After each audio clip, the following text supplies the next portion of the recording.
current state of the economy, I will advise lawyers always have written agreements or professional fees with your clients.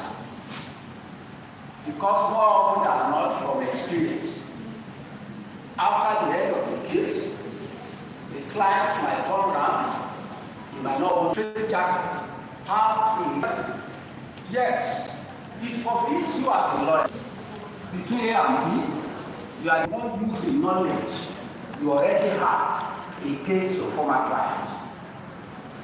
So, for the judicial authority of that, you can see only go to community versus Minister of Legal Affairs.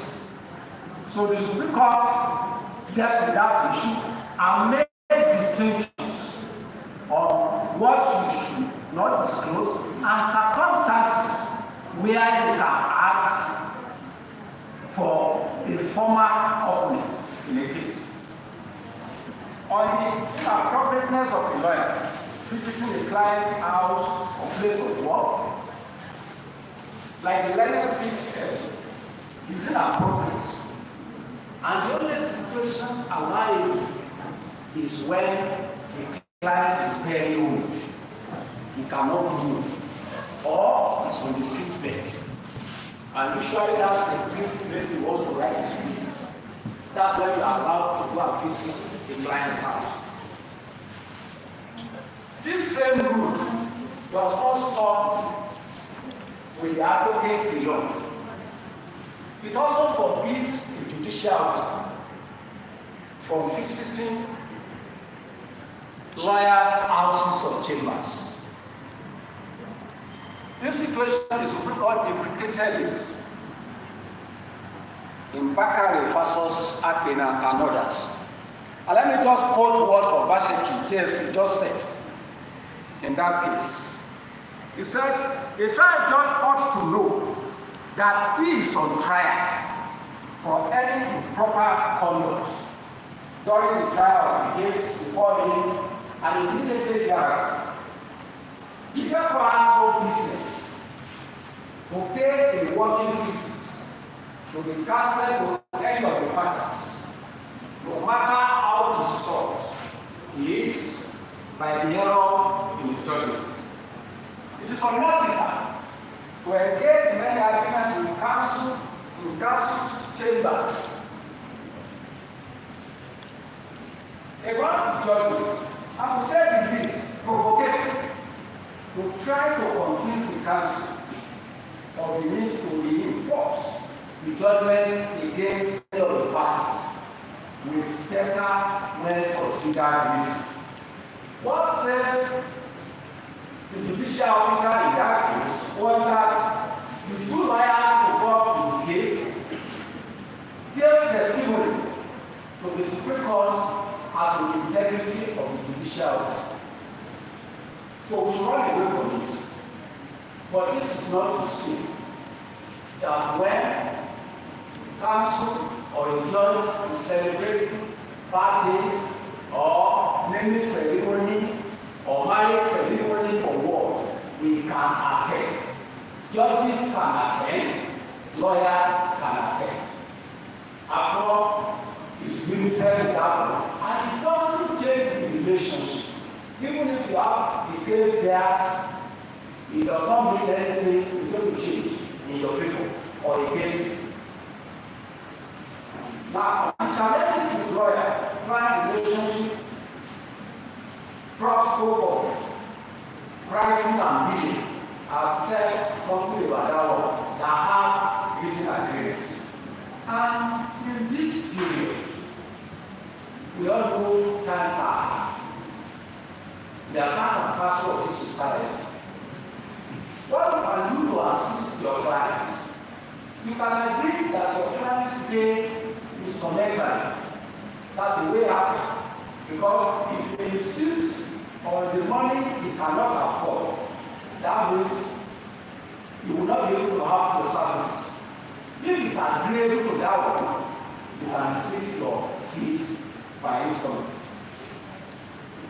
Yes, you should acquire new skills, technology, In our own university days, there was nothing like computer. As a matter of fact, it was the grace of God that led me to say I wanted to go back to my alma mater in 2000 for my master's degree in law. And when I got there, they said I should go and bring transcript. And they began to search for it. Only God gave us the grace to locate the transcript. Termites would have eaten them off. But now, the situation is better. So we can save all these things. So we should embrace technology. Those of us that are getting older, even if we are finding it difficult, let's invite the younger people. You will know that even a 4-8-year-old boy, what they can do on the computer, he won't be able to do it. Because the thing came at their age. We must also be a good listener. If a client comes to brief you, he reposes confidence in you. And if you are confronting the situation ahead, he will begin to have doubt in his mind whether you will be able to get the best service. So you listen to your client, so you get the best out of them. I have also said that you should give your candid advice because you cannot avoid cantankerous clients. In my early years, one litigant just saw me because of the education matter, and he came to me about a week later in the corporate and brought a document. He said he's the owner of this land, and so they wanted to take it from me. I took the document. From the nature of the document, I knew what the man had done to the document. Apparently, he had just prepared that agreement. He now went to a burning fire. You know, if you hold a paper against a burning fire, it will turn brown. So when I saw it, I didn't say this is what it is. I just gave him a bill he would not be able to afford, and he ran away. But he said something. He said that likely you only depend on your knowledge. And he began to say 10 good things about some senior lawyers. He said you dependent on your knowledge. He said there are lawyers, he began to mention that they are always to collect money from clients and say they wanted to go and try judges. They disclose it. So from that moment onward, I said I needed to be extra careful. So don't say if you are doing something secretly, don't say people don't know. Clients know. Litigants know the judges that are corrupt. They know the ones they can fight. So we should watch what we do. And I said it is better to under-promise your clients and before perform. That one is better. Then after you have trust and take clients, I've said this. But I said majorly, this will be achieved by your hard work, your competency and diligence in the ones you are doing correctly. Let me give us an instance of what I encountered in the course of media. A senior in the I just gave me my 1 day. It turned out that the case belonged to Baba Adiola Ojola. And when I saw myself sitting down beside him in the car, I said, God, I'm grateful. I have been reading about this week. So there will be a day when I will be seated in the same car.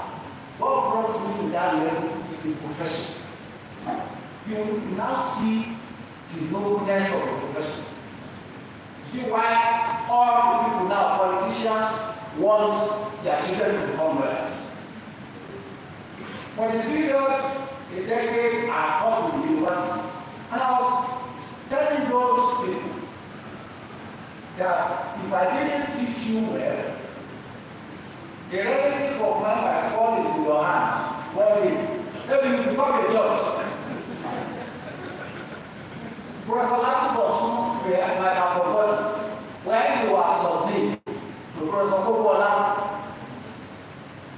admitted my first daughter. That is Mrs. Adeli in your university today. So if you thought her well, you will see what she will produce there. So let's do these things. And for us, senior members of the bar, there is nothing they are hiding. Let your knowledge impart the police, but they must be ready to learn. There was a guy, a young man that is now in the US. It's a little boy. About 5 of them were sent to my office as youth lawyers. And I identified him that he was better. One day, I had a case that we talked about PDB. I couldn't just move.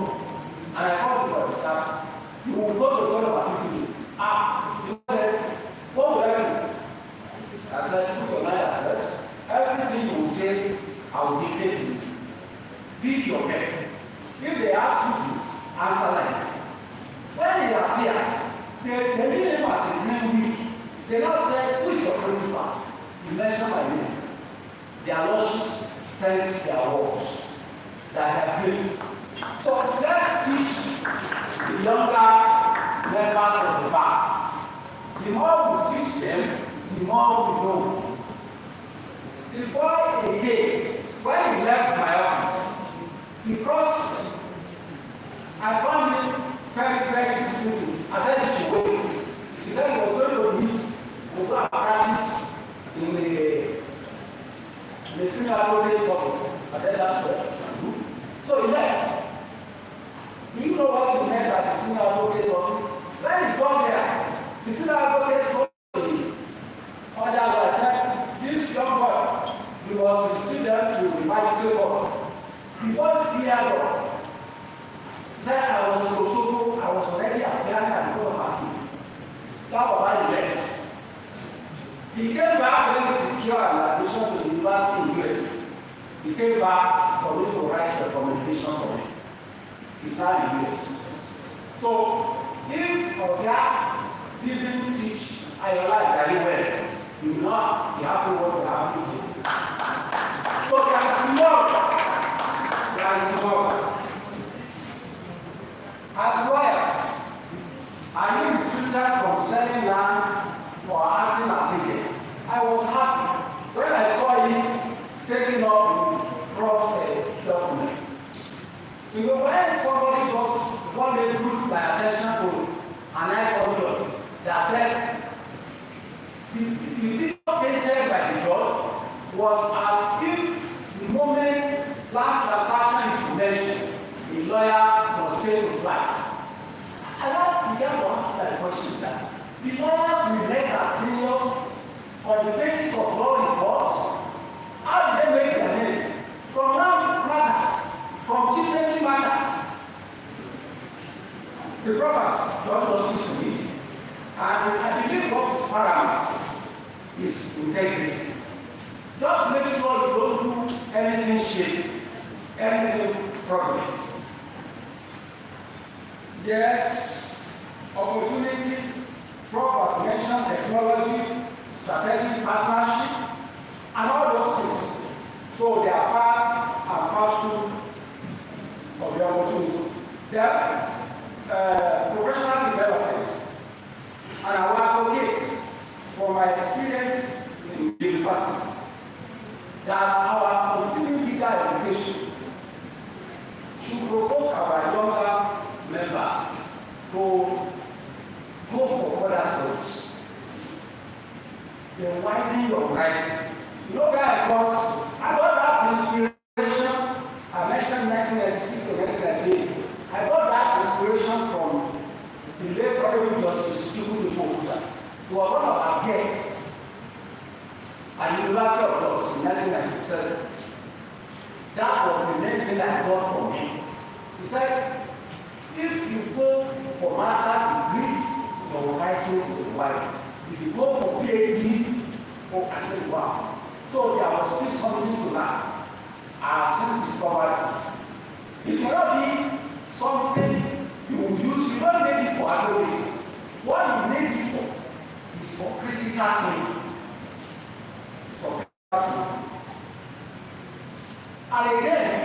the economic situation, our advocate and lawyers begin to think of multiple streams of income without compromising professional integrity. We can do small-scale farming at subsistence level that can provide food for you and your family, because you know how much food goes today. Our gentlemen is scarce. There are other skills for women that are makeup artists. You can open a shop. Those people doing ice climbing, tailoring, people are doing all those things. If you have multiple streams of income that are not in conflict with professional ethics, you will have extra money. You will be able to charge your clients appropriately. So you will not be at their mercy.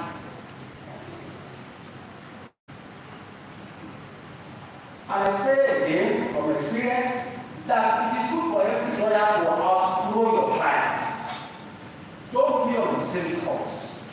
Because if your clients outgrow you, they will cast you aside and move to the people that are relevant in their life. So let's try and move forward. And you can participate in politics only with this time. Just make sure you are in light in the midst of darkness. What we lack in this country is good leadership. God has endowed us with everything we need to be successful as a nation. Look at Dubai, there they go to all those people in deserts. There's nothing one day you not get because we have great thinkers. People who are not just thinking of how to go and steal money. I'm sure if you watch OSBC television, they invited me for a program last Saturday. They call it Saturday morning issues. The one who invited me, I asked you, what did you want to discuss? Is that they wanted to discuss 64 years of Nigeria's independence, this or that? I said I would come. When I got there, he began to ask me. I discovered what I wanted to do was for me to go and criticize you. And now, their own government, I should be singing their praises. But I've done it for them before. He was asking one question, I was answering another one. Now, they can free me later. I deleted everything that I said. I now asked him a question. He said, Tinubu removed subsidy. And that is why we have this. I said this. Now, after the travel, what did he do? He said he didn't do. I said he called the government, distributed money to them. Go and ask your government, what did they do with that palliative? Go and carry your camera. Go and ask them. I said, do you want if Tinubu alone? You see the work that will come to OGBOMOSHO here. I know it's not your local government chairman. He doesn't have to have anything to do with your welfare. Where are they government? What do they preach at their campaign roadshow? They will do this one for you. All them are poor. Them are saying, why can't you? I said the local government chairman should be able to see to the welfare of the people of his local government. That's his responsibility. If the governor comes to, if the president comes to, those one are additional things. I said, what about the Senate? Are they not all receiving money? Ask for representative members. What are they doing for the people? So, as lawyers, if you go to politics, please go and make a difference. Conclusion. As lawyers are part and parcel of society, and as a society is dynamic, so is law. Lawyers must therefore be ready to adapt to changes in society, so are not to be left behind. I want to add, don't forget your spirituality. We are all spiritual. We are alive because there is a being that is taking care of us. And don't deceive yourself that advocacy is not a battle, it's a really battle. People go to whatever extent move against lawyers. At the stage I was thinking, when the lawyer, I'm not the one who wanted to become king, I'm not the owner of that, but I was soon to discover that they were right. They were right because you are the brain behind your client. Your clients use your wisdom. So don't forget your spirituality. Don't forget also to our police, that Rome was not built in a day. There is a place to start. There is a period of growth.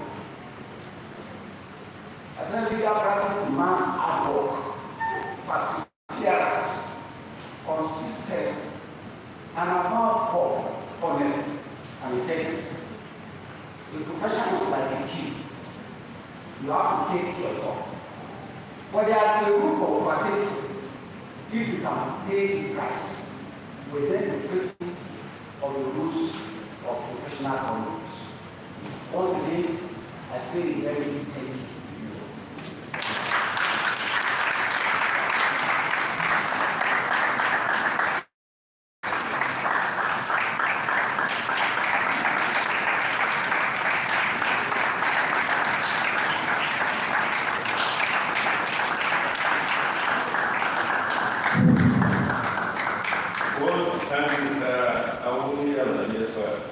For the discussion on the main thing for this year's MBA law. We are telling you, and some of us we are listening one of the things from your own experience. I'm sure we also use it as you progress in law profession. Thank you very much, sir, about it, and for learning this invitation. Well, the next attempt is supposed to be tea break. We are already observing it. So we won't waste the time of our next key speaker. Because he's a busy man. Our next speaker is Professor A.R. Olapo.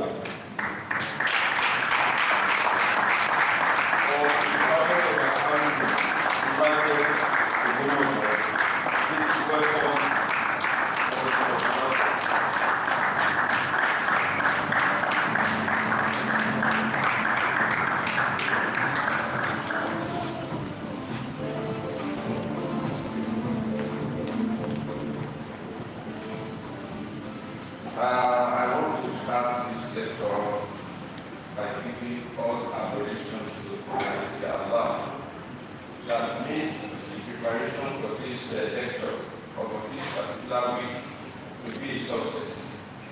The planner have done a lot of work, but if God is not doing this, how are we all going to be there to taste out of the fruit of their effort? I recognize the representative of KBC, You're welcome, sir. Again, I have to recognize the first keynote speaker. It's my vice chancellor.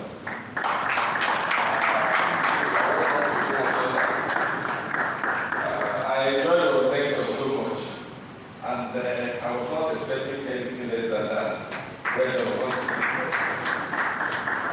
Again, the Law Week Committee and the LBA executives, the LBA executive committee member, I want to recognize your effort as well.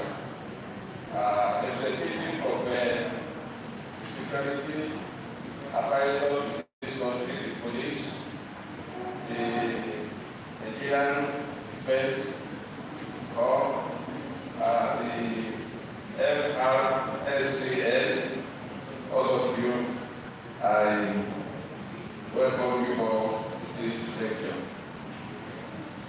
The lecture is about investment and savings. Lecture is about investment and savings.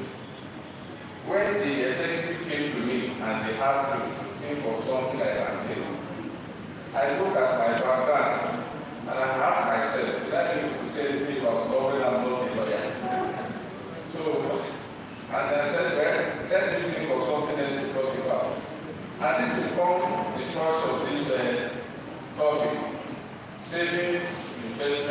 economic crisis in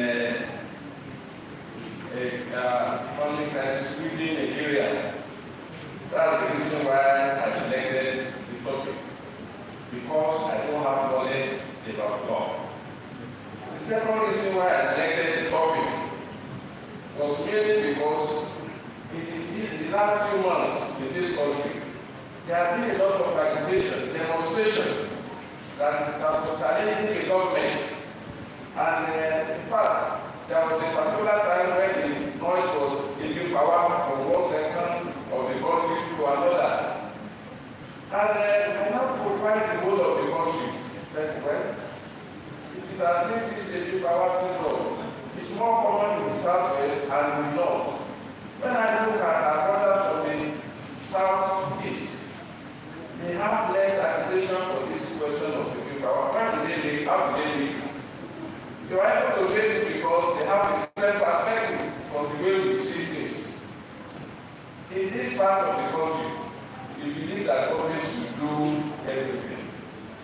Government should provide food for people, government should do this, and government should do that. In that part, we got a particular point when the Youth Forum was standing for the type of policies they have been using. I was surprised. The policies here, which we are all complaining that was not good, so people are saying they are thanking the government for it. One thing can only be explained for it. It is because they are already provided, they are already prepared for this type of situation, which we were not. And I believe that what will have been the reason for this type of situation, it is because we have not actually prepared for a situation where I always expect people things to happen. This is one of the major reasons why I believe that at this auspicious time, it is important to sensitize ourselves about the need for savings, the need for investment to get out of the lockdown, which we call economic recession or economic crisis.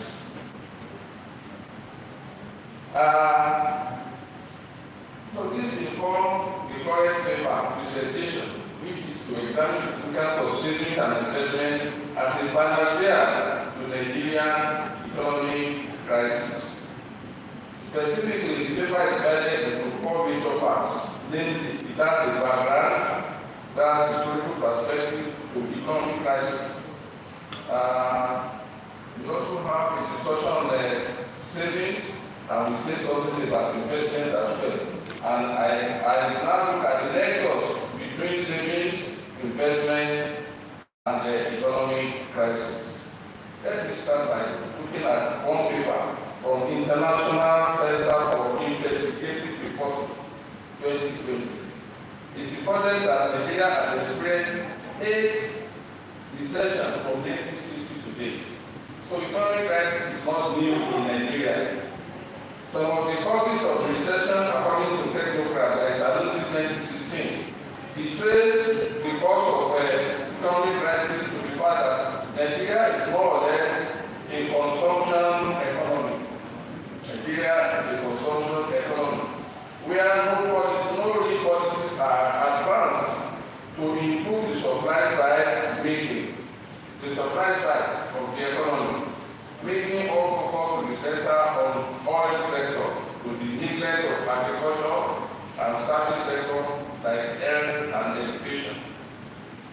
Another author, Mohammed Eto, 2018, blamed the highly monoculture nature of the Nigerian economy. For instance, it's the discovery of oil in the vicinity, agriculture has been at the background, and it has not been developed as much.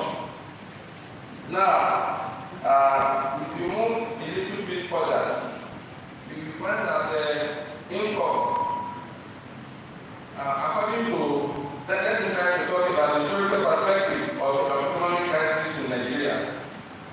According to Price, Water, and Group 2014 report, it was likely about infrastructure development in this country. And when we try to look at Nigeria compared with so many other countries that we should be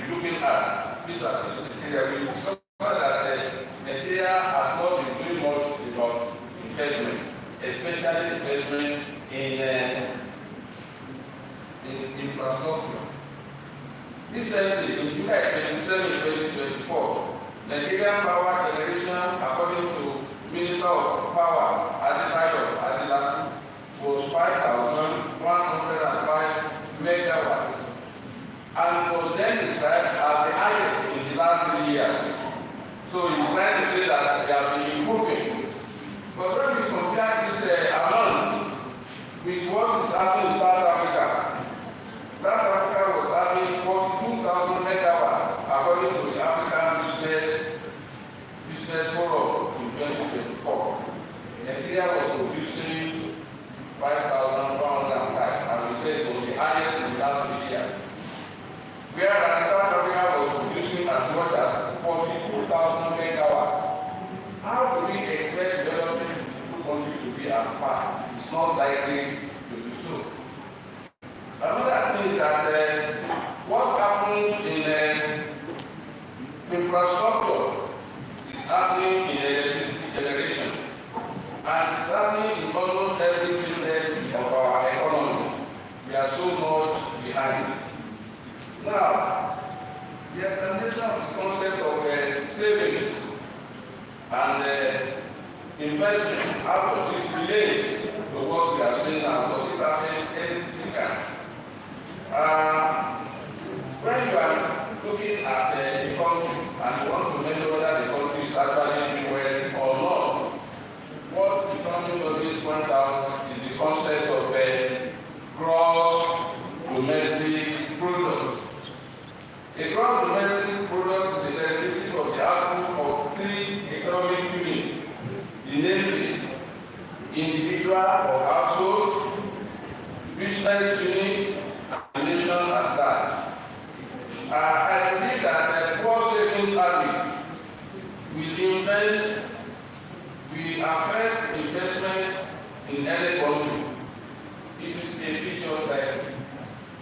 If we have poor savings, we cannot have large investment. When we don't have large investment, we are going to have poor savings again or poor income. Anybody who starts with poor income will never have enough investment. And there was a particular time in the academics where the members of ASU are always angry on the fact that our income cannot take us home. This is an indication that when people come at home, they cannot, in terms of investment, actually get it from the later team. Then what makes income to be low? I look at the data from savings, and I define savings here as the portion of income or money that the individual or household, business or nation set aside for future use rather than spending it here. Need for savings, that is keeping money aside and for emergency future investment on long-term goals. The question I want us to realize in this lecture is that national development is the role of every individual. It is not the role of the government alone. In fact, before government can achieve anything, individual and business units must have done something first. So if you have a government that is not performing well, then how do you expect, if you see that the individuals are not performing well and the businesses are not performing well, how do you expect the nation to get anything from it? A nation or a government depends on taxation. This means that it is only when individuals have done a lot of job, they have done their job, they pay taxes to the government, whether at the local government or whether at the state government, whether at the state level or at the national level. That is when the government will now get something to say that, okay, they are making development in this area or not. Now, when we look at the perspective of our people here, we discover that there is a symptom of working from Monday up to Friday, and immediately on Saturday we go and do parties. This is something that some people have discovered in this our local environment.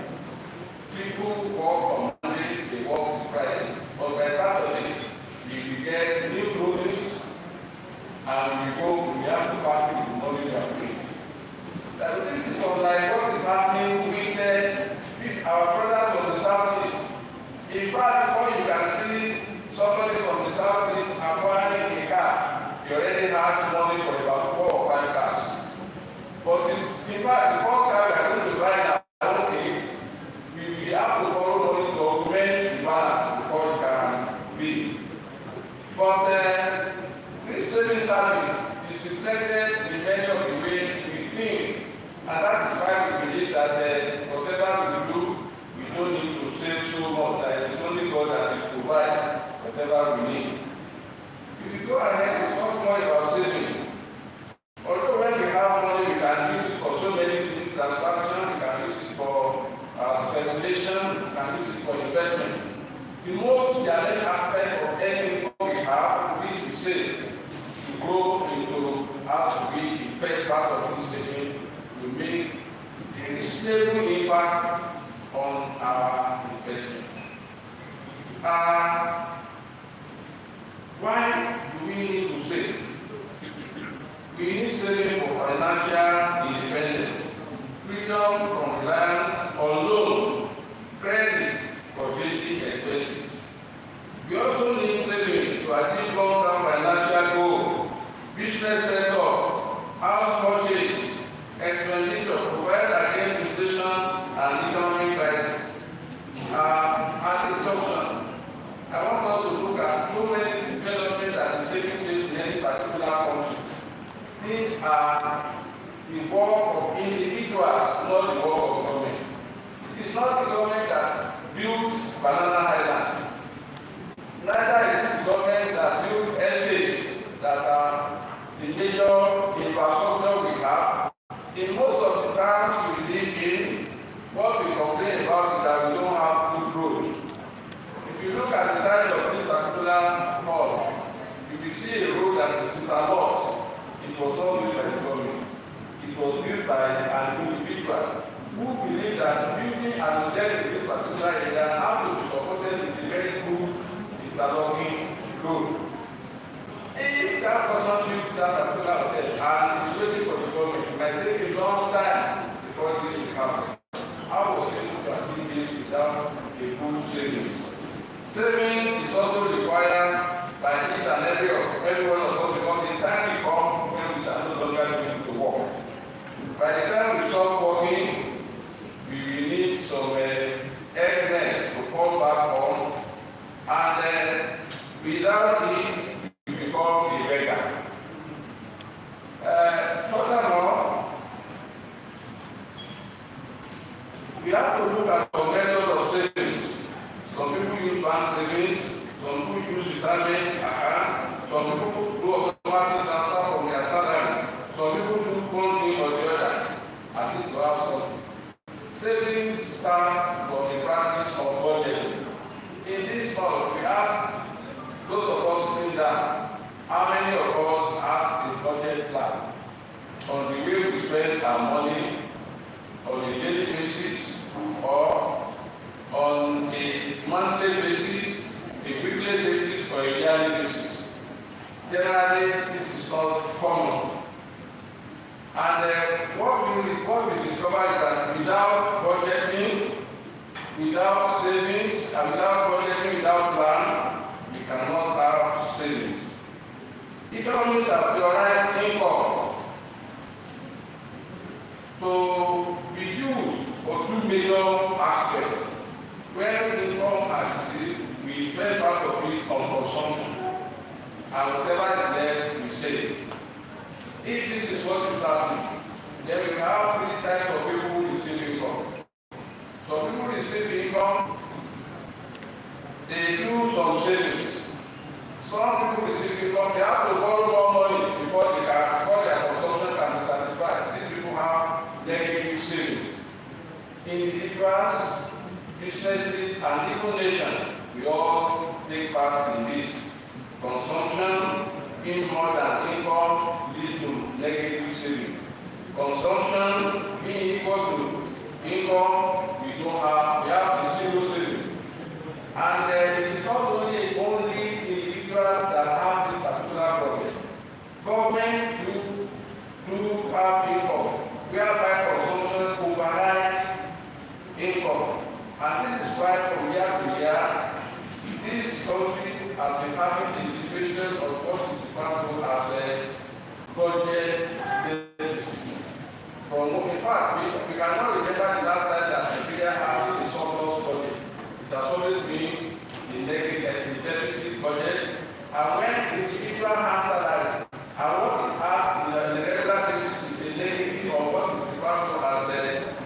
deficit budget, sooner or later that particular individual will enter into what is known as economic recession or economic crisis. It's just a question of tax. This goes for a state, this goes for a country. When consumption on a regular basis continue to outweigh income, the time will come when economic crisis will come in.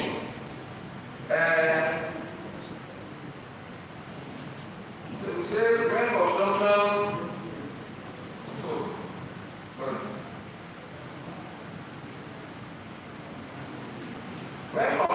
go above income, saving becomes negative. Available theories have even stated that we have different types of theories about why savings and income are not standing apart. Income is likely to be less than savings because of different types of perspectives to what income is. There's a particular theory who said that human beings often like to follow a particular thing which they refer to as keeping up with resources. What are people in my class? What are they doing?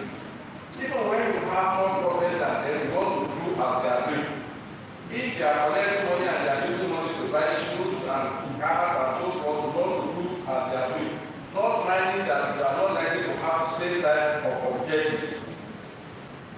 There was a particular story recently that the Nigerian diplomats went to the United Nations for a conference. When they were there, Nigerian diplomats, they went with the state-of-the-art cars which they rented before they could get the venue of the conference. Whereas diplomats from Europe, they went with the taxis and bus. In fact, somebody put a phone down and all of them are riding from their hotel to where the conference is taking. Whereas Nigeria and some African countries, they have rented state-of-the-art car that will take them to where this conference was taking place. We want to ask this question: what are we trying to impress? Are we trying to impress that we have more income than them? When we normally go to them to go and borrow money, and we are still trying to impress them that we are not from poor country. It is obvious that we are from poor country. There is no doubt about that. The next thing is that without enough savings, investment cannot take place. And usually when people save, they also save towards different issues. When we save, maybe we are saving towards Christmas. That is not savings. It is only a postponed consumption. When we save to buy a personal car, that is not saving. We are saving towards, it is a kind of postponed consumption. The only form of saving, when we save to build a personal house, that is not saving as well. Because when we move into our personal house, we may not be charging ourselves rent. Neither are we going to have people that are living there that they should be paying us for rent or the other. So you can't promise that any form of saving that we transform into investment, it must be a saving that we do in order that when the investment starts, generating regular income to the person who saves. And this is not always what happens in the first year. So let's go to what we mean by investment.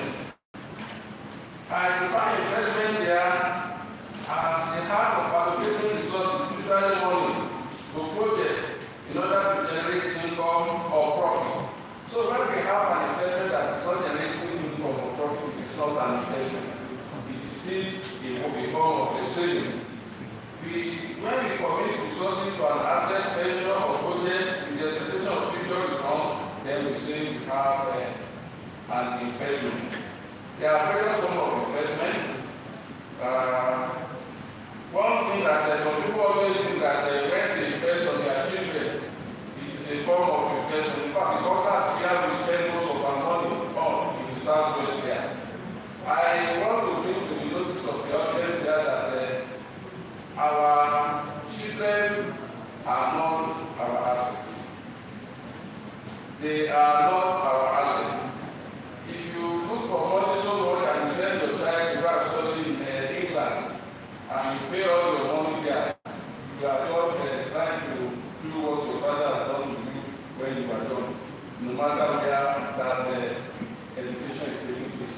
The reason why children education is not an investment, it is just an obligation, a social obligation, is that when your children grow up, they will have personal liability. They will have their husband or they will have their wife. They will have their family, they have to provide money to. We can ask ourselves this question. When we started our family, did we make it a practice to be taking a particular proportion of salary to our parents? No, we did not do that. We only give our parents money when we have.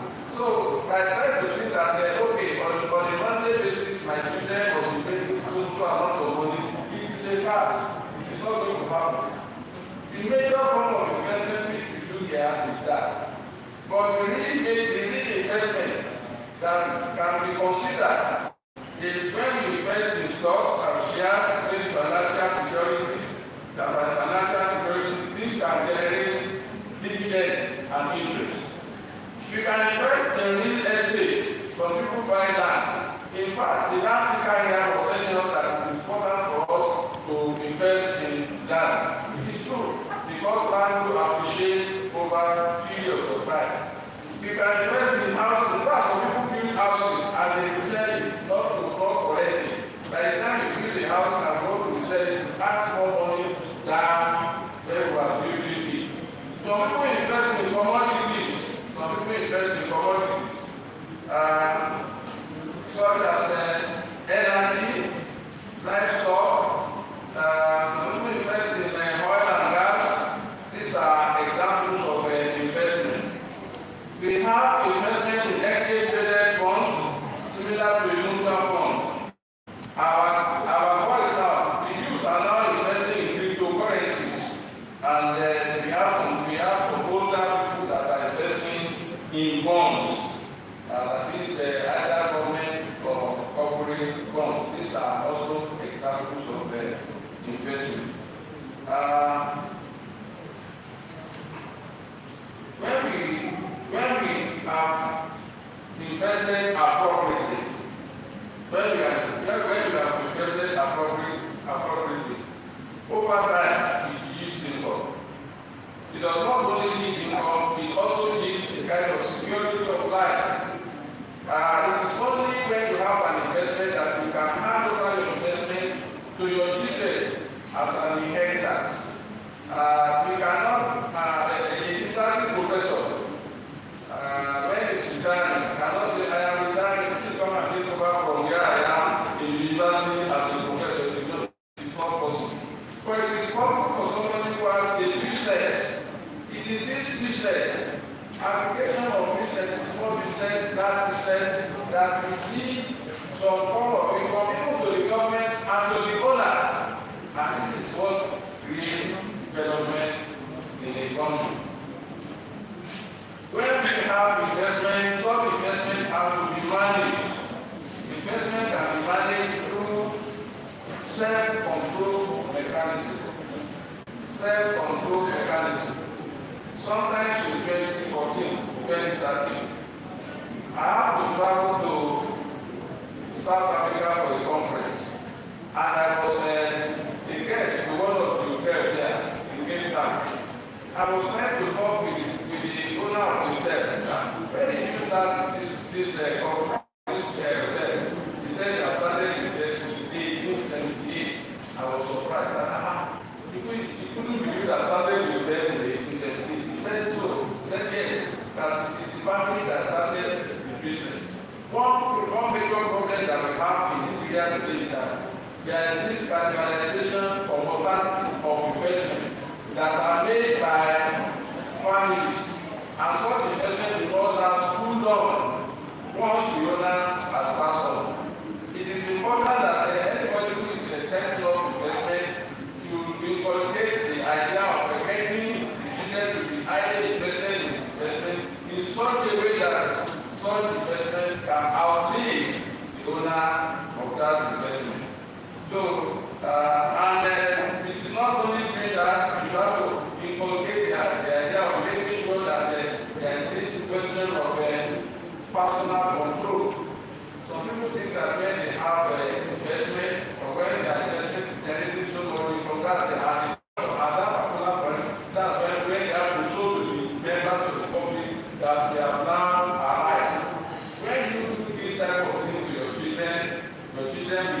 do that. when they want to show the members of the public.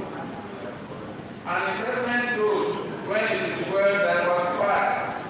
Any business that is focused on a particular one line of business has the chances of being has a high chance of mortality within a very short time.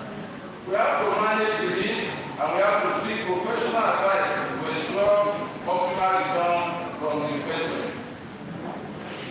Now, we have been talking about investment and I've also spoken about savings. Let me try to say one or two things about economic crisis.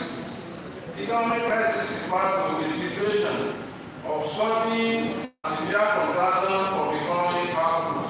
That is economic crisis. It's also characterized by high unemployment rate, the decline in consumer confidence, falling standard of living, operational ineffectiveness of business, and general financial instability. Economic crisis is a concept according to economics that occur at the tail end of every economic cycle. What we are trying to say is that it has been found out that economic development follows a cycle. Economists have found out that there will be a time when in a country we are going to have what is known as economic growth. After growth, we are going to have economic expansion. After expansion, then expansion will be followed by expansion will be peak. When it gets to the peak, then we have is recession. So some countries know that when there is boom, that is the time for them to be putting something aside to meet the recession. Including a business. When a business is booming, there will become a time when that business we have to rotate no matter how much development we put. Even for individual households, when households are getting money, income will be going up. At a particular point in time, the same type of recession will refer to that will happen to businesses, it happen to the individual. In fact, development of income for any household is a starting point. It's a kind of starting whereby when the person is back, like with all these young men, when they begin to get income, little by little, that income will be growing up. By the time it's growing up, they begin to have bigger days. They think that it will never end. At the particular point in time, that particular source of income will be challenged by a new set of people that are coming up. When they challenge that particular source of income, it means they demand the old people to move aside for the younger people to come in. By the time the younger people are coming and they are pushing the older people aside, the income for the older people will now be coming down. This is where you have the starting point. So, economic crisis will affect all the three economic units. Individuals, individual households, it will affect business units, it will affect the country. But in the case of individual businesses and households, when the economic crisis comes, that might be the end of that particular individual or business. For a country is a continuum. When one government finishes, another one will come. When one source of income is exhausted, another one will be found. So for an economy will always have a cycle, maybe over 5, 10, and so years. In this country, we are thinking that it's only oil that we rely on. But later on, we are finding another source of income. In fact, the government is planning now to take over gold. Little for so many other types of minerals that have been found in the northeast. Some of these are examples of this is why a nation will never have the situation where it will die because of its economy. It will always be a cycle. A time will come when the economy will go up, a time when it will peak, a time when it will have to begin a decline before they eventually get to recession. So, what is the lesson from this particular thing? It means that if an individual business does not want to get to a situation where most of what is done in its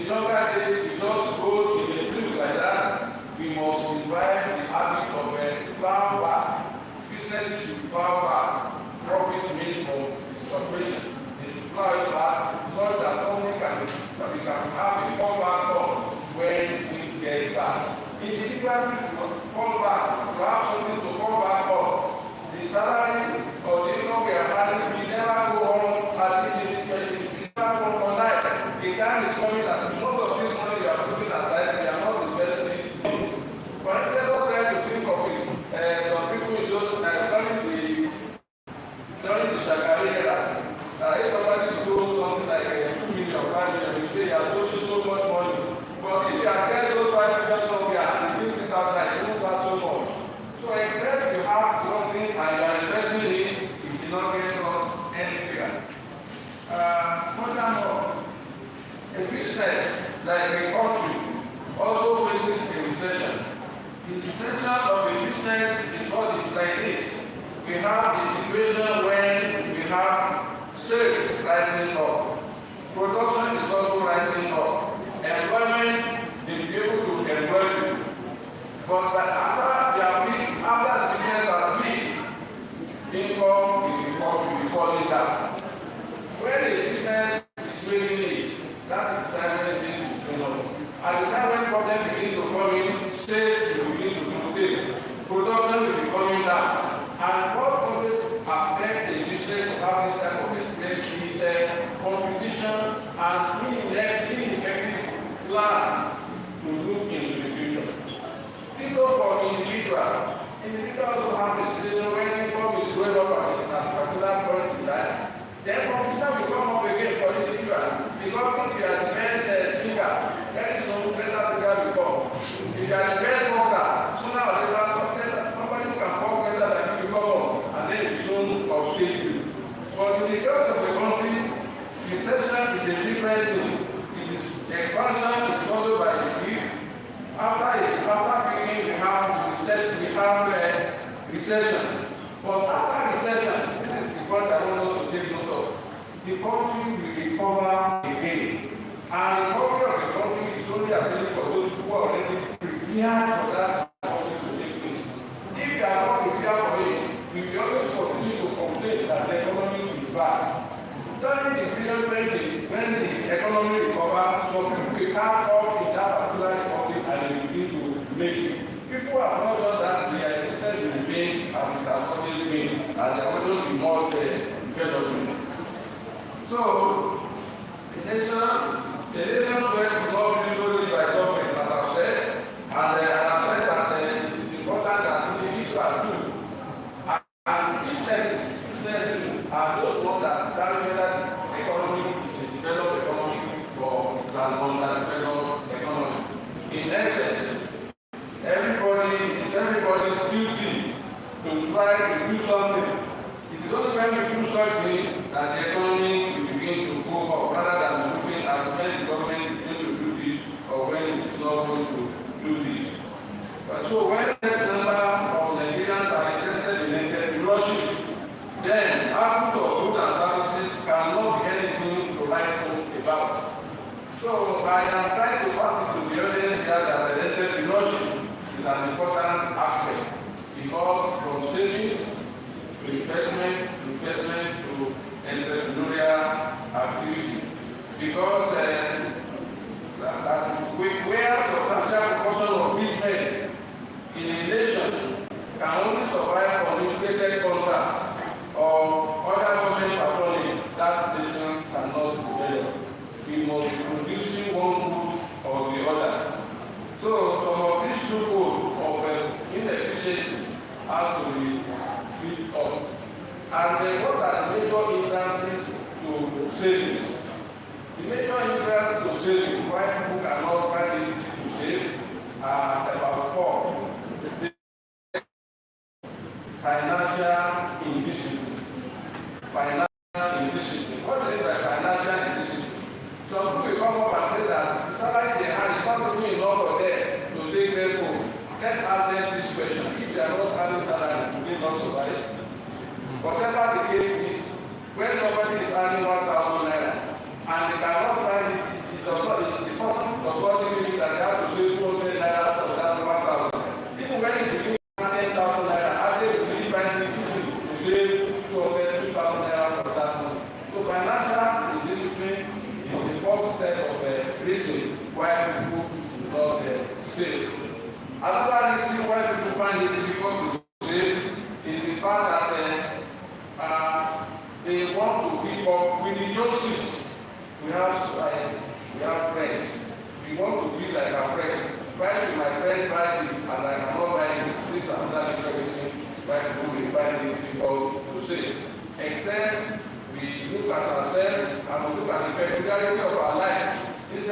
looking at what other people are doing, we will not be able to put anything aside. Government has a lot of things to do about savings. What we have to do is that when cost of things seem to be going up, whatever people have saved, whatever investment they have, may go into nothingness. So it is the duty of the government to find something to do about the price stability. Because without price stability, what we have seen will not be able to sustain us. We have had so many economic crises in this country. There was a time we have currency crisis. We also have debt crisis. Different types of crises we have had. But each of these crises, they have their own futures. But they need to be managed by government intervention, who will design policy to mitigate the impact of the economic crisis.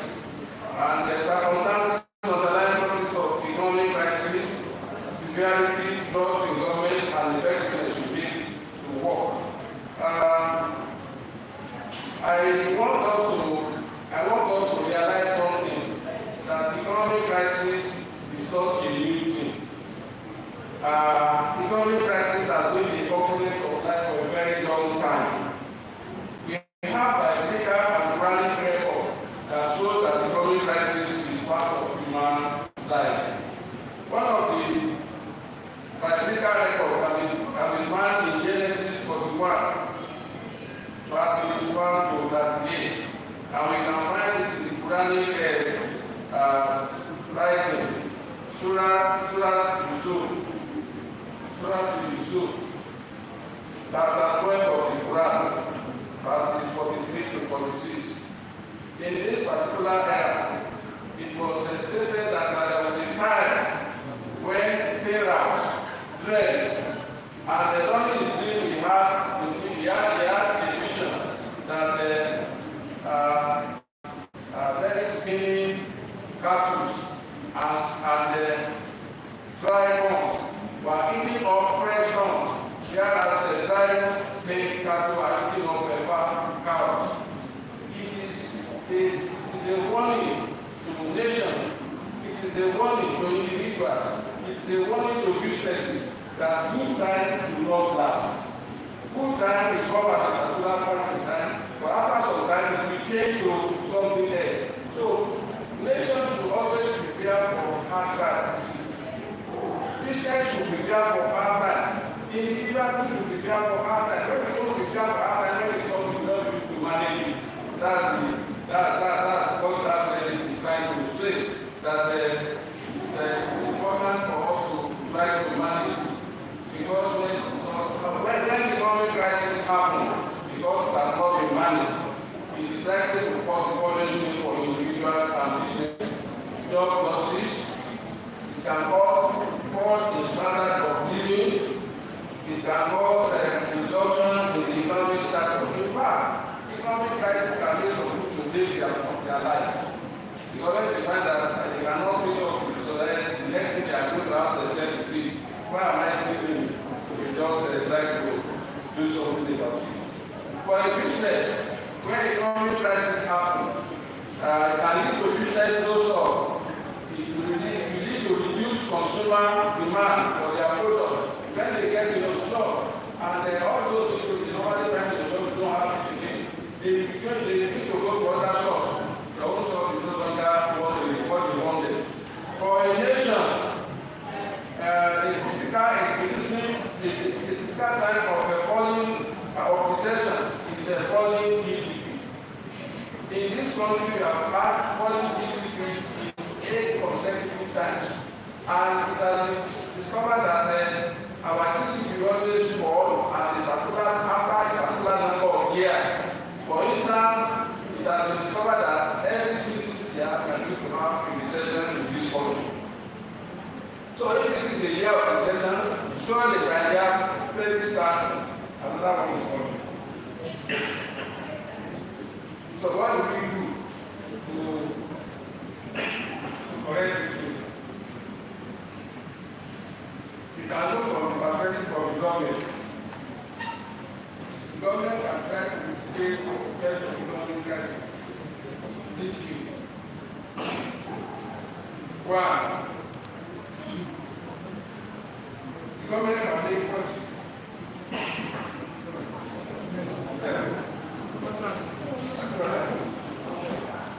Government can make policy. One time.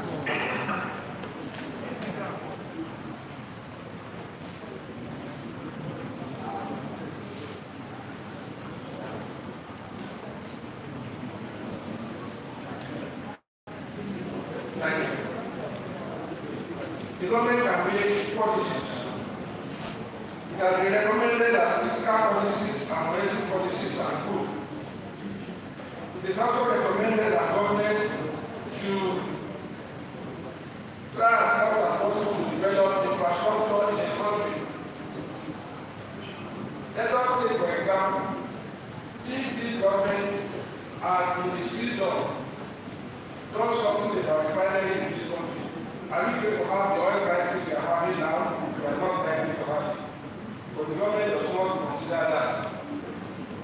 Again, the government is expected. The government is also expected to look at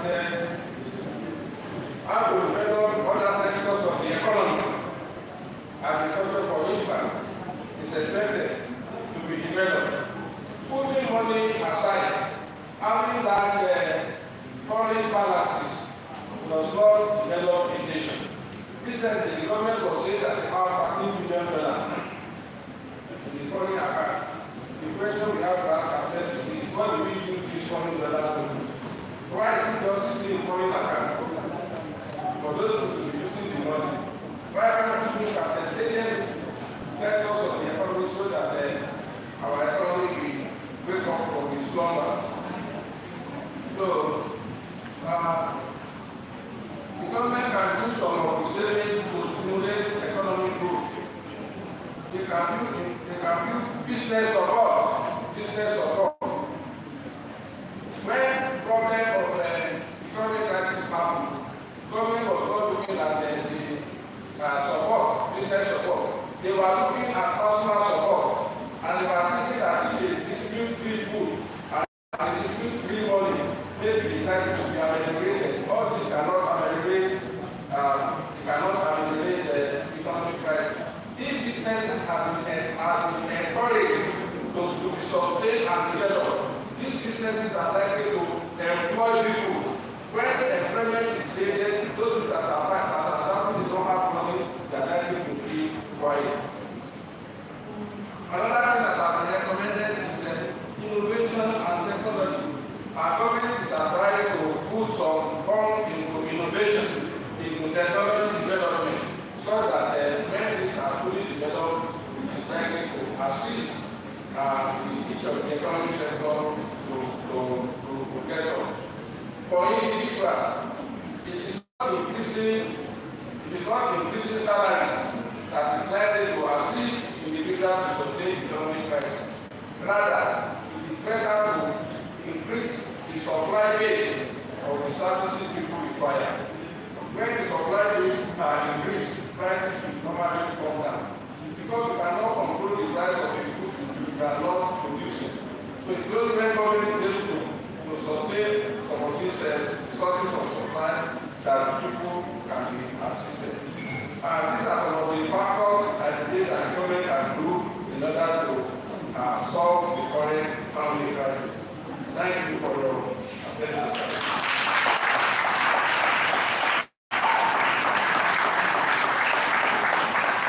We can do what we need for the first speaker. Very well deserved. A standing ovation. Please. You see, not for us to take away as individuals when I have our seats. I hold God for our leaders to take home. How do we move away from this karakata capitalism to productive capitalism? That is the summary of what we just heard. diversification, genuine diversification, not just paying lip service to moving away from monolithic economy. While the lecture was on, the director of Federal Polytechnic, the engineer, Taufik Abdulhamid, is still represented by the acting director, Mr. Chris Onobukobucho. We are glad to have you in our midst. Thank you. Over to you. We welcome the director of actually director of academics. How are you, sir? Yes, sir. He came with some encouragement. We have within Mr. Sunday the DRO of IEM. We also have Mr. Liu Raini and Mr. Mobolaji Akinwumi. And they also dignified us with the presence, with not just with their presence, but they also came along in their company, their encourage, 11 of their students. This kind of I did for excellent. Oh, we are happy to have you. Thank you very much for being part of this occasion. Yes, we've had the lecture. I'm sure so all people want one or two things from the lecture. The part that actually got me thinking was the part that says even if you earn 500,000 naira a month, if you don't know how to see when you earn 5,000, there's no you can see when you earn 500,000 naira. So it's about discipline. If you are not disciplined, there is no way you can do savings. And if you don't have savings, talking about investment or going to some private jobs, it's not going to be possible. So this is the challenge of us. We should go beyond that salary we earn and start thinking of what we can do for ourselves. Something that our children, great-grandchildren can fall back on as an inheritance. Once again, we can't do that. We are doing great one. Thank you very much, sir. The next segment is if we have anybody who has one or two things to add to the lecture, or we have somebody who has a question, or as an observation from anyone of the public, I will really appreciate your. Thank you, sir.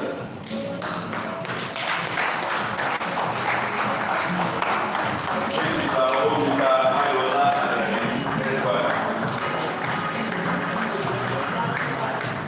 Thank you very much. I appreciate everybody in this program.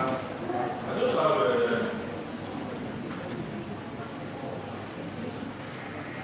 one or two comments to make.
About the presentation today, see, personally, I'm not surprised about the quality of the presentation.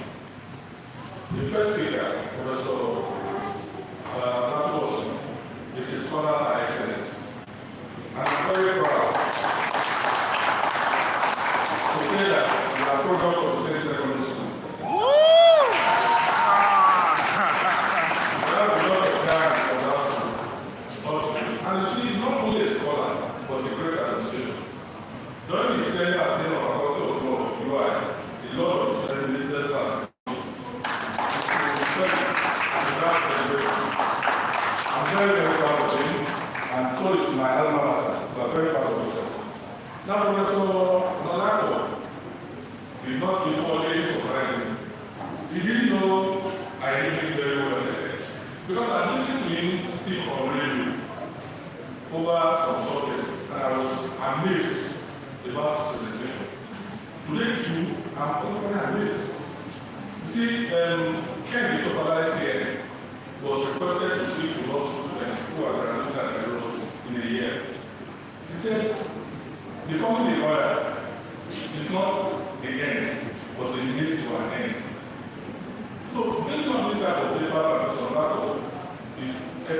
and I appreciate you.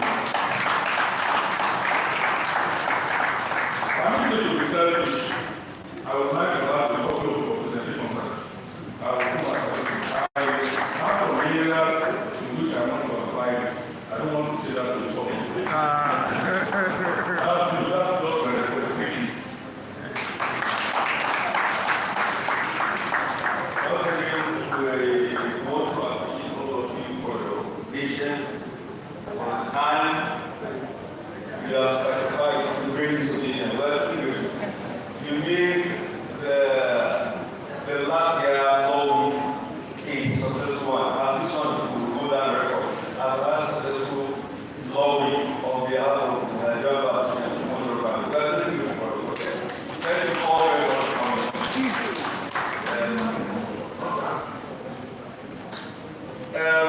At this point, we want to appreciate some of our guests. This family for once again is our yes.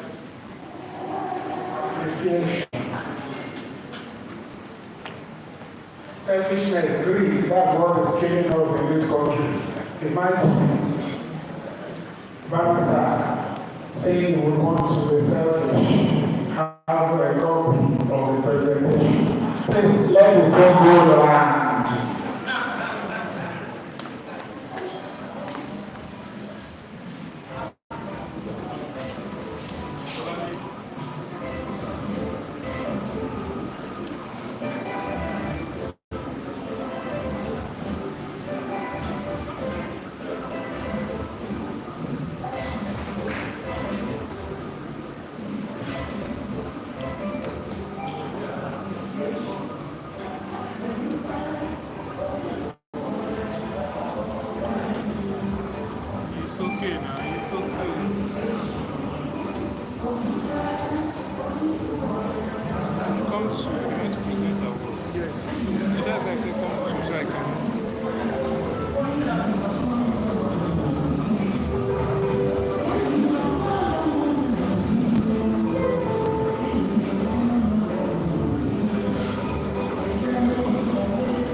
Raise it up, man. You should raise it up.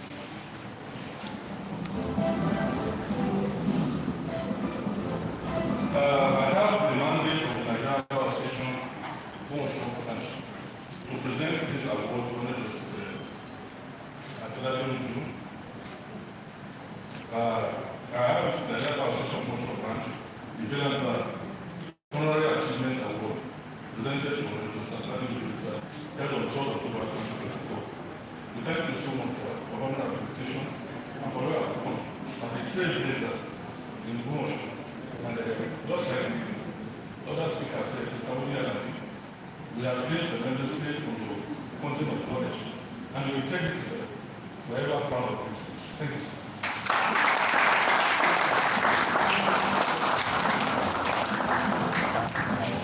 Sir, look at sir.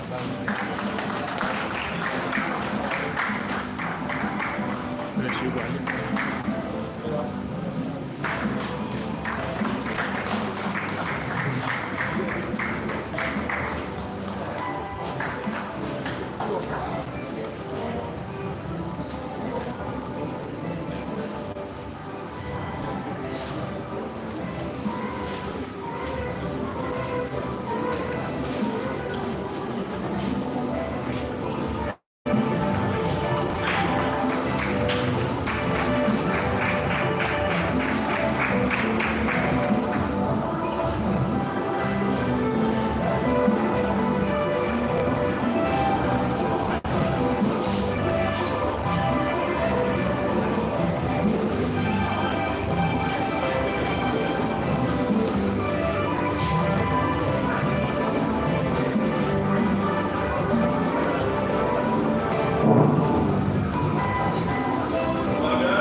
Like this one?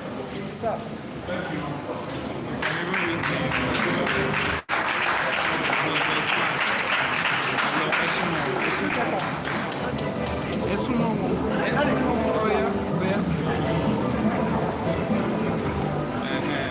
Thank you, sir.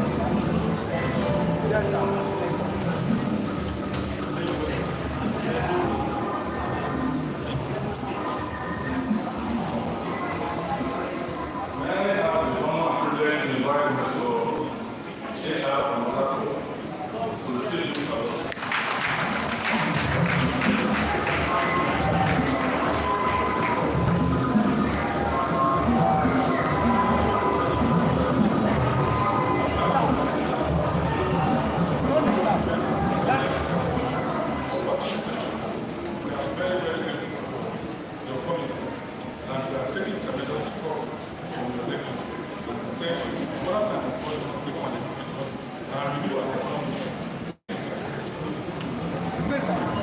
Please, hold on. Raise the frame.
our Justice After retired. He wants to honor this small week as being held. I want to thank everyone that came here, all the representatives from the traditional rulers, those who are not left, and those who are still sitting.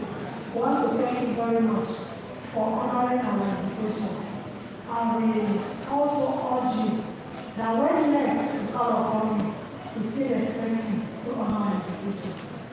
And then, I will also use this opportunity on behalf of the NBA to wish you all a safe journey to your various destinations. We are very grateful.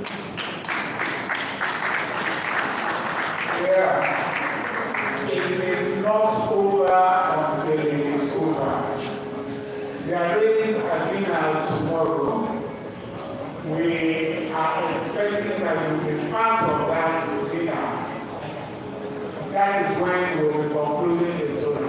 Please, make it a point of duty to join us tomorrow. Thank you once again. Ladies and gentlemen, for your presence. We want to conclude this program today. We started with prayer. We want to conclude also with prayer. Because God Almighty is all possible for all of us here today. So to Him will come all the glory.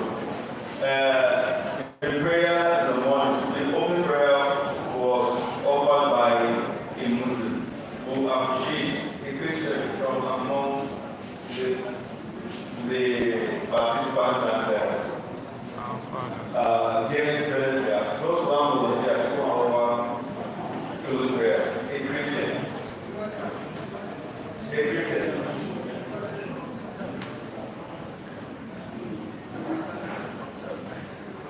All right. Shall we do that?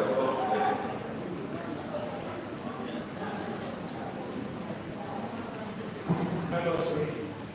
Father, thank you. Thank you for the grace that you are giving to the Nigerian Association of OGBOMOSHO branch for the fourth anniversary and also the second anniversary of Justice. Thank you for all you have led your association. Thank you for those who have been gathered from near and far. We see you, Lord, that direct our steps, and we ask that the growth and advancement of the association from greater heights to greater heights in Jesus' name. Lord, I thank you that you have done for me. Lord, that you forgive us and cleanse us and bless us more, so that we continue to put our efforts together for the advancement of the Nigerian Bar Association, our legal profession, and the Nigerian nation. Thank you, our giver, worship and magnify your name of Jesus' mighty name. Amen. Shall we rise for the national anthem? And things after the national anthem will need to take some group photographs, most especially with our lecturers, our Baba, and other important dignitaries here present. Thank you.